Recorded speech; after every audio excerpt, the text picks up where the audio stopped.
मदनी कायदे का सबक नंबर 1 हरूफ मुफरदात के बयान में है।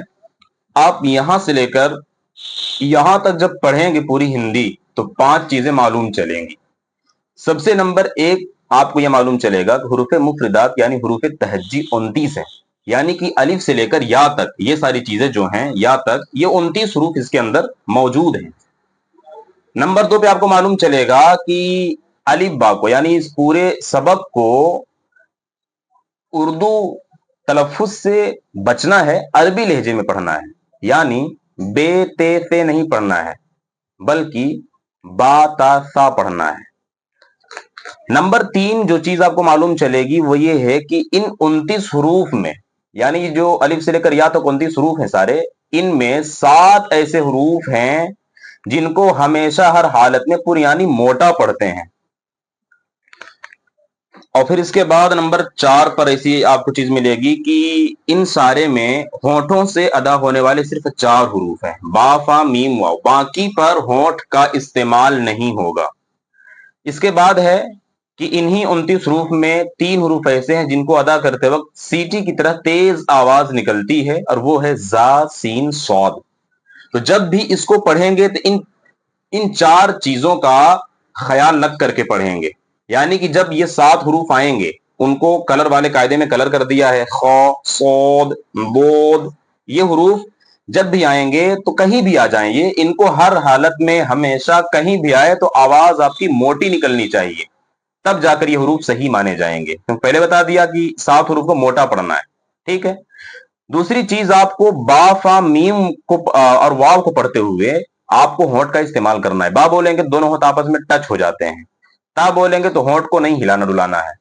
इसी तरीके से अब 3 हरूफ अगर आ जाएं, जा सीन सौद, तो इनको अदा करते हो सीटी भी निकालनी है। अगर सीटी नहीं निकलेगी तो आपका हरूफ गलत माना जाएगा। जैसे इसको पढ़ना है तो जा, सीटी निकलनी चाहिए, और इसके अलावा इन 3 के अलावा किसी और पर सीटी ना निकले। जैसा कि आपको पढ़ना है, ये बहुत सारे बच्चे क्या करते हैं, इसको सा पढ़ते हैं, ये सा नहीं है बल्कि सा, और ये जाल नहीं है बल्कि राल। इसी तरीके से ये जो नहीं है, सीटी नहीं निकलेगी बल्कि ये है वो, तो सीटी सिर्फ 3 ही में निकलेगी, ठीक है। और दूसरी चीज ये ध्यान देनी है कि जैसे ये अलिफ, फिर ये बा, एक अलिफ इसको खींच के पढ़ेंगे, फिर ता को भी एक अलिफ खींचेंगे, सा को भी एक अलिफ खींचेंगे।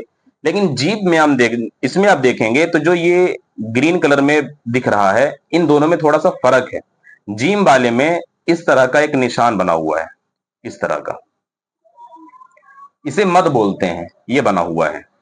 तो जिस जिस हरूफ में ये वाला निशान बना हुआ है उसको 3 अलिफ खींच के पढ़ेंगे, यानी कि ज्यादा खींचेंगे। इसके मुकाबिल इन लोगों को, इस शक्ल वाले को 1 अलिफ खींचेंगे। जैसे ये देखिए, ये फिर ये, इसी तरीके से जो जो हरूफ है उनको 1 अलिफ खींचेंगे। जैसे बा, वो, रो, इसको भी मोटा पढ़ना है।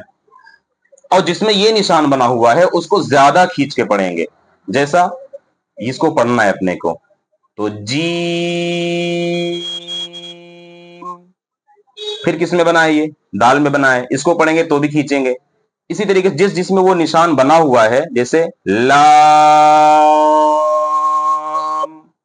आवाज लंबी खींचेगी, और जिसमें नहीं बना है उसको नहीं खींचेंगे। जैसे ये वाला हा, तो जिसमें, तो इसका ख्याल रखना है, मद वाले को खींचना है और गैर मद वाले को नहीं खींच के पढ़ना है।